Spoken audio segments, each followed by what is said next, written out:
Do you know what? I'd give Islam a shot against Alex Pereira. I know. It might happen. It's a pick'em. It's a pick'em. It's a pick'em. Yeah. But Islam. And we're going to get to who's the best, who's the pound for pound, but not yet. We're going to get to that because I've been getting a ton of shit online. I want to see Arman Tsarukyan. Watching him fight Dustin Poirier made me want to watch the Tsarukyan fight more. Before, I wasn't that sold on it. Just because I just, not that I wasn't sold. I didn't have, I think it'd be a great fight no matter what, but I didn't have I wasn't lusting to see that fight. But then watching the Dustin Poirier Islam fight, I was like, oh, I'd love to see Tsarukyan in there because I think those grappling exchanges look a little different with Tsarukyan. Yep. Without question. I mean, Islam is now, he's one of the biggest stars in the sport. Worldwide as well. Obviously he's got the whole Muslim community behind him. He's Russian, Dagestani, so he's got that whole part of the world as well. In the United States of America, he's a big star. So he's a big deal now, man. I'm sure he gets paid very, very well. And Arman Tsarukyan, without question, is on paper the next person. But I just wonder, and this is not me shitting on Arman's potential title fight because I think he's right there. He just beat Charles Oliveira, right?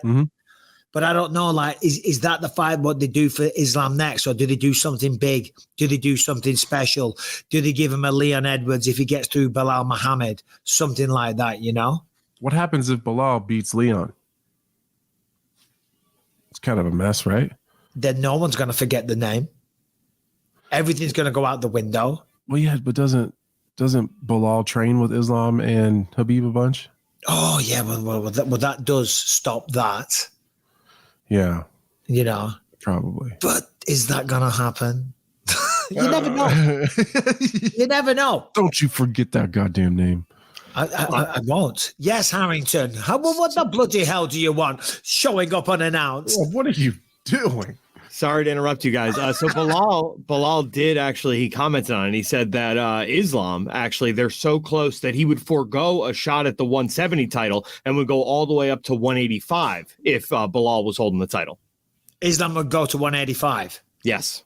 Islam, Hamzat, if he beats Whitaker and then fights, then they're not going to. He'd be like, I'm going to 205. Makayev. That's my next fight. My next fight is Islam. Yeah. Just go for Tom Aspinall. Right. Look, listen. No, sorry. Islam, Alex Pereira. Yeah, exactly. Do you know what? I'd give Islam a shot against Alex Pereira. I know. Jesus Christ, could you imagine? Don't say it, Anthony, because that'll be the report. Anthony Smith disrespects Alex Pereira and says that the lightweight champion could dethrone him. No, I didn't say that. Michael Bisping said that, though. I did say it. But what do you think if you had to put odds on that fight? If Islam Makhachev, right, they said, listen, never mind the title. Your life depends on this. This is a big situation. You've got 2 months. You can beef up as much as you want. You've got to beat Alex Pereira to save your family's life. I don't want to put that evil out there. Yeah. It might happen. It's a pick'em. It's a pick'em. It's a pick'em. Yeah, those are even odds. Oh, Jesus Christ. Hey, I tell you what, I kind of want to see that. So do I. Yeah. I don't know why I thought that. I just was like, well, then what if Hamzat beats Whitaker and then Hamzat ends up winning the title? Then he can't go to 185. He'd have to go to 205. We're going to go round and round and round. Right, listen, I want to ask you this. Okay. So I did the TNT Sports Show, and we talked about who was the greatest, who was the pound-for-pound best right now. Adam and Nick, shout out to those guys, they had emphatically Islam Makhachev being the number one pound-for-pound guy, right? Being the pound-for-pound greatest. Not the GOAT, because they are two different things. Right. The pound-for-pound number one active fighter right now. I disagreed. I said I thought it was Jon Jones because Jon Jones did have a break, but he fought last year in 23. He's got a fight coming up. He got injured. It's not his fault. Injuries do happen. And he has got a fight scheduled. And I went through all the reasons. I went through the competition. I went through him becoming champion of 2 weight classes and all the rest of it. And weirdly enough, this has been interpreted as me basically shitting on Islam. I mean, we're saying which one is the best, you know, and I delivered it very, very politely. But you would think that I've just shat in their cornflakes, do you know what I mean? And just like gone round to Islam's house and graffitied it or something, do you know what I mean? And they're like, they were bringing up all kinds of shit. It's just on my Twitter timeline. And I was laughing. I was going to respond last night. I thought, no, we'll just have a conversation. So Anthony Smith, Lionheart, a man that has shared the octagon with Mr. Jonathan Jones. Who, in your opinion, is the pound for pound best fighter in the UFC right now? Jon Jones. Jon Jones? Without a question. What are you talking about? I think Dana said it better than anybody. Oh, that was it. Sorry to interrupt. I'm a company man. I'm just echoing whatever Dana says, and I want Joe Rogan's job. Oh, yeah, right. Don't we all? I want his paycheck. I'll take his paycheck. Yeah, I'm right. No, because I've said this. We actually said something very similar to this like 2 years ago, you and I. If you put Jon Jones in a room with any fighter on the roster, for the most part, right now, and like they fight to the death, Jon Jones is probably going to leave that room. Most likely. Yeah. Unless it's Tom Aspinall. To be fair, pound for pound doesn't necessarily mean that. It means if you take into all the but still skill for skill, success. I think he's the most skilled, most effective fighter in the game. It looks different. It looks different than the rest of the guys. And I didn't understand it either until I was in there with him. Because it doesn't make any sense when you're watching him. It doesn't make any sense how it's so effective. But then once you're in there, it makes all the sense in the world. And then you're like, oh, well, this sucks.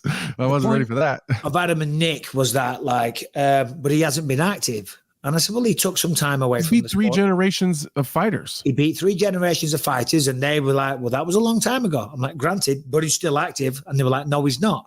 And I said, well, he is. He took some time away, granted, because there was contractual negotiations, politics, stuff going on behind the scenes. Now he's got a tremendous deal. He came back. He beat Cyril Gane. And people say, well, he was a tailor-made matchup. He was also the interim heavyweight champion at the time, I think.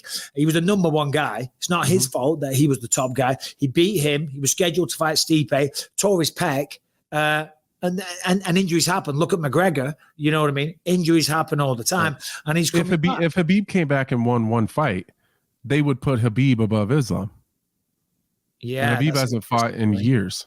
Yeah. Yeah. It's not fair. I hate defending Jon, but no, he's beaten so many generations of fighters. He's beaten every different style of fighter.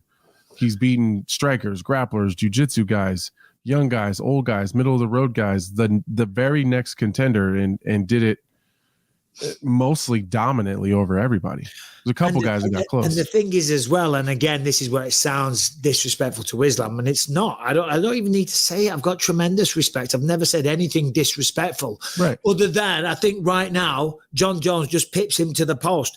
Yeah, I know the disrespect.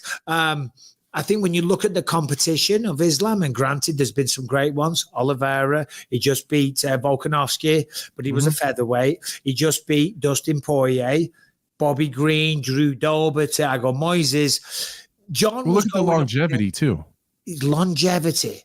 A few more fights, this will probably change. If he defends 5 more times, we can have that conversation. Of course. That we can have that conversation, but it's hard.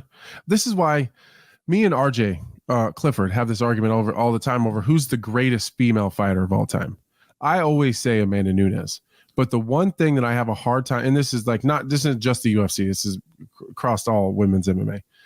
His argument has always been Chris Cyborg. The only part that I have a hard time defending is the longevity that Cyborg went without being beaten and beat the very best people in her way. So does he also not recall that Amanda Nunes smoked her and knocked her out cold in about 50 seconds? At the end of her career is his argument. But that's the one part of the argument I have a hard time defending. Amanda Nunes is the better fighter, beat the better people, has more titles, and did it at a higher level for longer. But across her entire career, Chris Cyborg was at the top for a very, very long time. And that's hard to argue. Oh, no, for sure. For sure. Anyway, we're going around in the circles. It's a fun conversation, though. It's a fun conversation. And you know what? I don't feel too bad for Islam. I'm sorry.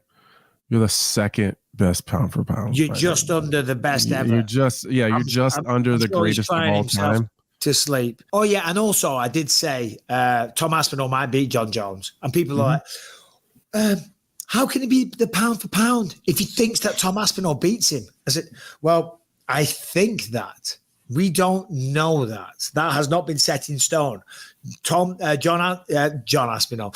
Jon Jones's record is set in stone. Anyway, regardless, we're going around in circles. Congratulations to Islam Makhachev. And congrats to Dustin Poirier.